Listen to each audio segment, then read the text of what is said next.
Hola, ¿cómo están? Hoy continuamos nuestras clases del modelo OSI con la siguiente capa, luego de la física y la de enlace de datos, que es la capa de red. Como hemos visto anteriormente, en la capa física transmitimos bits a través de un medio, ya sea guiado o no guiado. En la capa de enlace de datos, esos bits se transforman en una estructura de datos llamada trama, y esta estructura se pasa a la capa de red, la cual va a extraer la sección de los datos de la trama y obtiene una estructura particular de la capa de red llamada paquete. La función principal de la capa de red es poder encaminar los paquetes desde el origen hasta el destino, pasando por varios routers o puertas de enlace, es decir, atravesando varias redes. Esta va a ser la principal diferencia con la capa de enlace, la cual solo se encargaba de mover tramas de un punto a otro, pero dentro de la misma LAN. En este gráfico podemos ver que dependiendo de la estructura lógica de la red, un paquete puede tomar varios caminos para llegar desde un punto 1 a un punto 2. De hecho, esto es una realidad en Internet. Cuando enviamos datos de un nodo en Internet a otro, existe una gran cantidad de caminos posibles, ya que uno de los objetivos originales del diseño de Internet era poder sobrevivir a la caída de varios nodos de la red y seguir funcionando. Un detalle muy interesante de esta capa es que los servicios de esta capa son independientes de la tecnología usada en el hardware del gateway o el router. Si recuerdan, en la capa de enlace, los servicios varían de acuerdo a si estamos sobre una red 802.3 Ethernet o una red 802.11 wireless. Otro detalle interesante es que se usa un esquema de direccionamiento que usa un plan de numeración uniforme. Este esquema es llamado direccionamiento IP y usa el protocolo IP, a diferencia del esquema de direccionamiento de la capa de enlace de datos, que era el direccionamiento MAC, que usaba el protocolo ARP. Los servicios que se ofrecen a la capa de transporte pueden ser servicios orientados a la conexión, donde se crea un circuito virtual, se establece una ruta predeterminada desde el origen al destino antes de poder enviar cualquier paquete. El otro servicio que se ofrece a la capa de transporte, la capa superior, es llamado también red de datagramas o servicio no orientado a la conexión. Si se ofrece el servicio sin conexión, los paquetes se transmiten por separado y la red los va enrutando de manera independiente. No se necesita una configuración por adelantado. En este contexto, por lo general, los paquetes se conocen como datagramas y la red se conoce como red de datagramas. La función principal de la capa de red, entonces, es encaminar los paquetes desde el router de origen al router de destino. Esto nos da ya el indicio de que si en la capa de enlace los protagonistas eran los switches, en esta capa los protagonistas son los routers. Pero ¿cómo un router sabe cómo encaminar un paquete? Mediante una tabla interna que se carga en su configuración y un algoritmo de enrutamiento. El algoritmo va a manejar esas tablas y va a realizar las decisiones de enrutamiento. Como comentamos, Internet usa un servicio de red sin conexión. Es una red de datagramas y usa el protocolo IP, donde cada paquete va a transportar la dirección IP del destino que los routers usan para reenviar cada paquete por separado. Estas direcciones IP son números de 32 bits en los paquetes IP versión 4 y de 128 bits en los paquetes IP versión 6. Los algoritmos que eligen las rutas y las estructuras de datos que usan, las tablas de ruteo y los paquetes, constituyen el principal aspecto de diseño de la capa de red. Podemos considerar que un enrutador tiene dos procesos internos. Uno de ellos va a manejar cada paquete conforme llega y después busca en las tablas de ruteo la línea de salida por la cual se va a enviar. Este proceso se conoce como reenvío. El otro proceso es responsable de llenar y actualizar esas tablas de ruteo. Por ejemplo, si cae un router adyacente al que le suele enviar paquetes, se debe tener alguna forma de actualizar la tabla para no volver a enviar paquetes por ese camino. Es ahí donde entra en acción el algoritmo de ruteo. Dentro del algoritmo de ruteo existe un principio muy importante llamado principio de optimización, el cual establece que si el router J está en la ruta óptima entre el router I y el router K, entonces la ruta óptima de JK también está en la misma ruta. Una consecuencia directa de este principio es que si marcamos todas las rutas óptimas desde todos los orígenes a un destino dado, se forma un árbol con raíz en el destino. Dicho árbol se conoce como árbol sumidero o árbol divergente.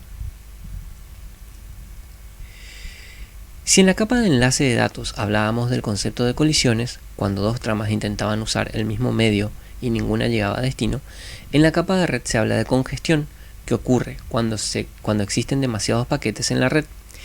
Esta congestión puede provocar un retardo en la entrega de los paquetes, algo que a nivel del usuario se conoce como lag. También puede provocar pérdida de paquetes cuando un router está sobrepasado en su capacidad para manejar los paquetes que va recibiendo y los comienza a desechar, lo que a nivel de usuario también conocemos como lag. Además del retardo, también se tiene la variación del mismo. Existen aplicaciones que pueden manejar una variación de retardo, por ejemplo la transferencia de archivos. No importa que algunos paquetes lleguen más despacio que otros, pero en otras aplicaciones, como video en tiempo real, se ven afectadas en gran medida. Una manera de manejar la congestión es mediante algoritmos de control de congestión, llamados algoritmos de calidad de servicio o Quality of Service, y se usan para reducir la congestión y mejorar el rendimiento de la red. Esto es necesario cuando existen aplicaciones con requerimientos especiales de ancho de banda digital, es decir, necesitan ir más allá del mejor esfuerzo posible que puede dar la red. Por ejemplo, las aplicaciones de video en tiempo real podrían necesitar reservar siempre un ancho de banda digital para que la transferencia de los datos sea lo más ágil posible. Entonces, las necesidades de aplicar algoritmos de calidad de servicio se basan en las necesidades de las aplicaciones. Dependiendo de esto, se regula mediante reglas de tráfico que pasa por el router, reservando ancho de banda para ciertas aplicaciones, y se desecha incluso paquetes cuando es necesario. Por ejemplo, sistemas de videoconferencia necesitan un alto ancho de banda digital.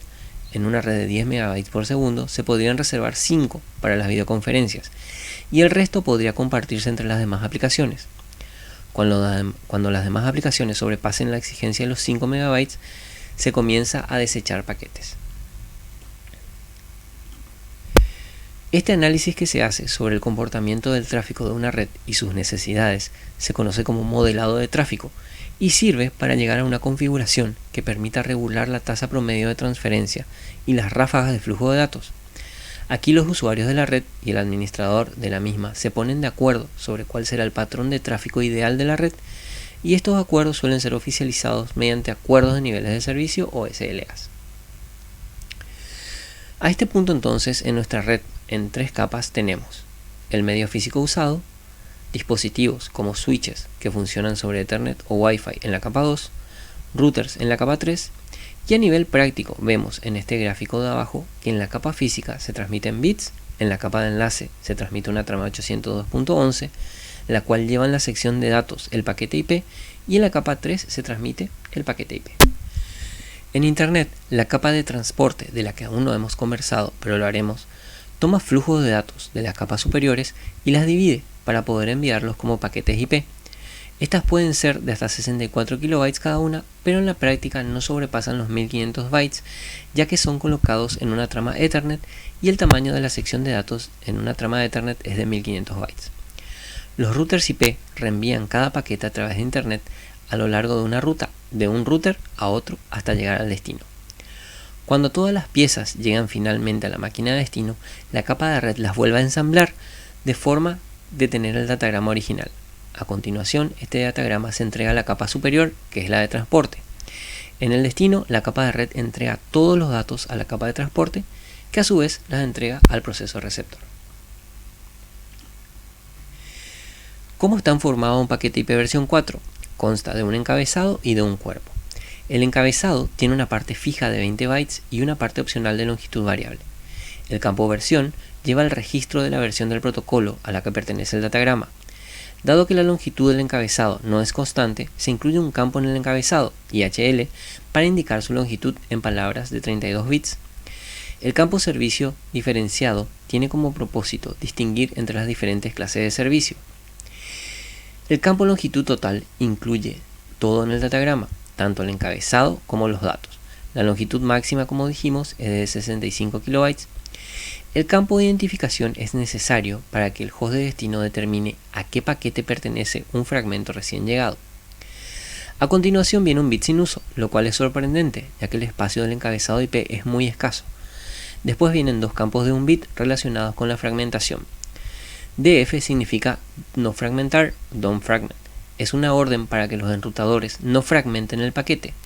MF significa más fragmentos. El desplazamiento del fragmento indica a qué parte del paquete actual pertenece a este fragmento. El campo TTL o tiempo de vida es un contador que se utiliza para limitar el tiempo de vida de un paquete. En un principio se suponía que iba a contar el tiempo en segundos, lo cual permitía un periodo de vida máximo de 255 segundos, y se debía decrementarlo en cada salto y además muchas veces cuando un paquete se pone en cola durante un largo periodo de tiempo dentro del router. En la práctica simplemente va contando saltos entre routers. Cuando el contador llega a 0, el paquete se descarta y se envía de regreso un paquete de aviso al host de origen. Esto significa que un paquete solamente puede pasar por no más de 255 routers. Una vez que la capa de red ha ensamblado un paquete completo, necesita saber qué hacer con él. El campo protocolo le indica a cuál proceso de transporte debe entregar el paquete. TCP es una posibilidad, pero también es UDP y otros más.